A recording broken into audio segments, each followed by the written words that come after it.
You're listening to the fourth series of Behind the Rhymes, the mountain we all climb, with me, Maja. And me, Andrew.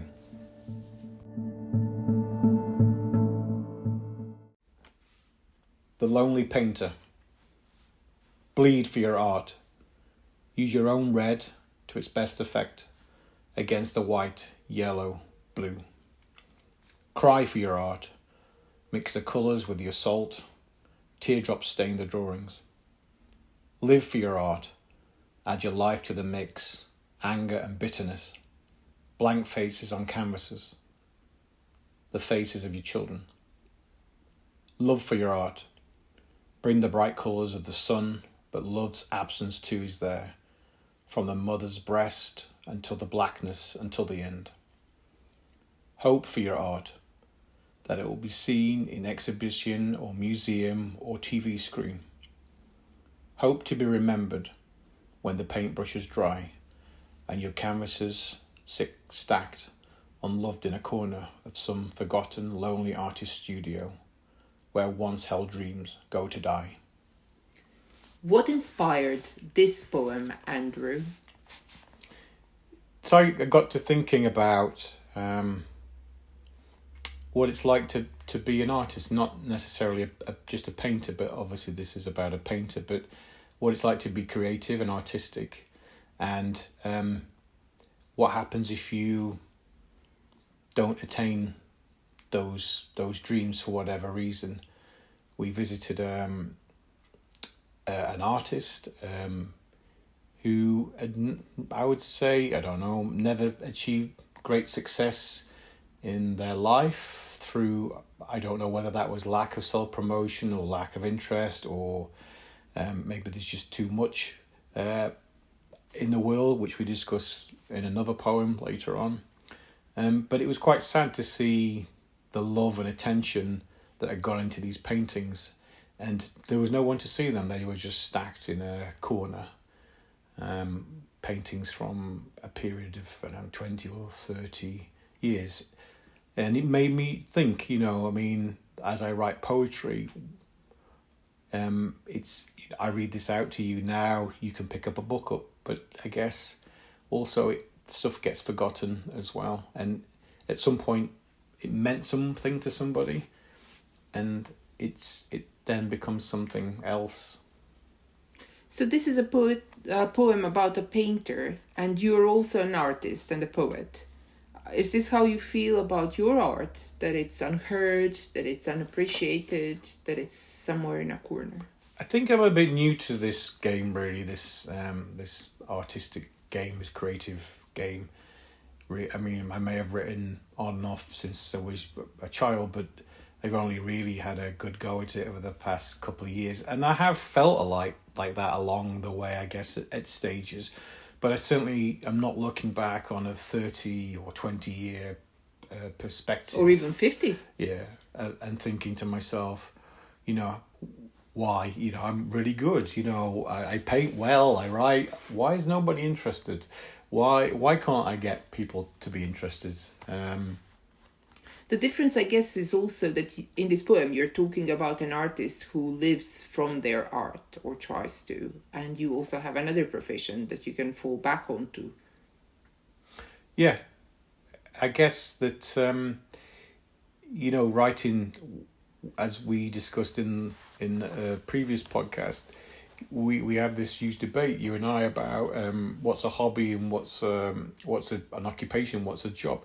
And I'm aware that people paint and write as their jobs. Some do it as a supplement. I'm not on my own in having a job and writing. There are lots of more famous people than I, TV celebrities, actors, etc., that write books as well as a secondary line of work.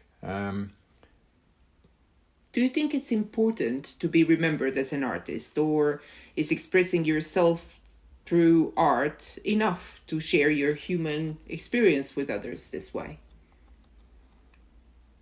Well, who's remembered? We may remember the greats, the great painters, the great poets, Usually because the paintings hang in museums somewhere, or the books are taught in school. My daughter, younger daughter, recently has been doing Shelley, for example. You know, I mean, if Shelley wasn't being taught in schools, and it was just a book on a shelf in the British Library, you know, who's going to know who Shelley is in 100 years' time or 50 years' time? And you know, he's more famous now than he was in his day and age. A lot of people are recognised after death, for example. You know, some of the great painters are more recognised after death than they are in their own lives. I don't know, so it opens a bigger debate, doesn't it, as to whether art is viewed as it is at the time, or whether it needs time to be matured, or people need to mature to reflect on it. I mean, I have to say, I don't know a lot about paintings. I don't read a lot of poetry. I've read poetry, but I don't read a lot of poetry. I've read lots of books, for example. But, you know, I mean, if they didn't make films about Tolkien's work, would people still remember Tolkien? Probably, probably. Poetry for you is a channel to express yourself. So I'll come back to the question, is it at all important to be remembered? Or is art something that needs to get out of a human in order for them to express who they are and how they think? I certainly started this journey in 2020 using poetry as an outlet. In fact, it was before 2020 that I was using poetry as an outlet. But it's when it became more of a thing, I think, than it had been in the previous 3 or 4 years before that. I talked previously about counselling and how I'd write the week's events down in a poem and take it to the counsellor. So for me, it definitely is a channel to release things. You know, I do have things to say, but then everybody has something to say, and who knows how valuable what I'm saying is now, how valuable it'll be in 10 years' time, in 20 years' time. I don't need to be remembered. I don't think I need to be remembered as an artist, and, you know, I don't need to be worshipped as an artist. It's nice to have articles written about your works. It's nice to have your children use you in their own projects. And that's actually, that I take a lot from that. But to be remembered, I don't know. I mean, all I'll be remembered as a person in 50 years' time. I mean, I would say I'm not huge on art and paintings. I can look at paintings and appreciate them, but you're more into, I would say, that the art side of things. So when you look at, let's say, a famous painting in some of the London galleries, and then you compare that with the painting that I'm talking about, or the paintings that I'm talking about in this poem, what do you think? What do you feel?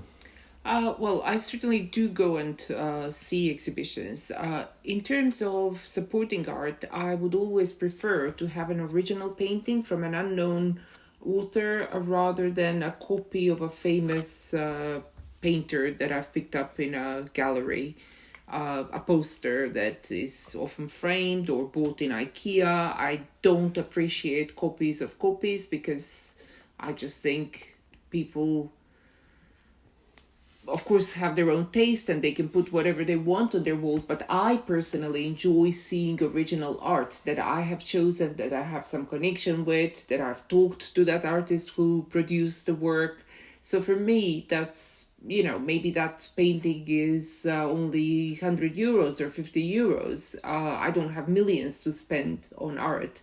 But to me, that emotion that is evoked by the choice and by the message that artist sent out is more important to see on my walls than a copy of a famous Van Gogh or Picasso. Now that you have told us what The Lonely Painter is about, and we've discussed the concept of art, would you like to read the poem again? the lonely painter. Bleed for your art. Use your own red to its best effect, against the white, yellow, blue. Cry for your art. Mix the colours with your salt. Teardrops stain the drawings. Live for your art. Add your life to the mix. Anger and bitterness. Blank faces on canvas. The faces of your children. Love for your art. Bring the bright colours of the sun, but love's absence too is there, from another's breast until the blackness, until the end. Hope for your art that it will be seen in exhibition or museum or TV screen. Hope to be remembered when the paintbrush is dry and your canvas sits stacked, unloved in a corner of some forgotten, lonely artist's studio where once held dreams go to die.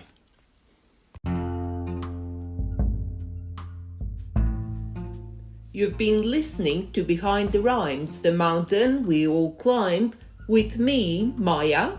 And me, Andrew. You can find all the poems from this series in my new book, Beyond the Bunker, or How I Learned to Stop Worrying and Write Poetry. The book is produced by our publishing company, Anarchy. And if you want to order it, contact us at vonperestproductions@outlook.com. Where you can also contact us about other things, maybe even including a chat about the state of the world.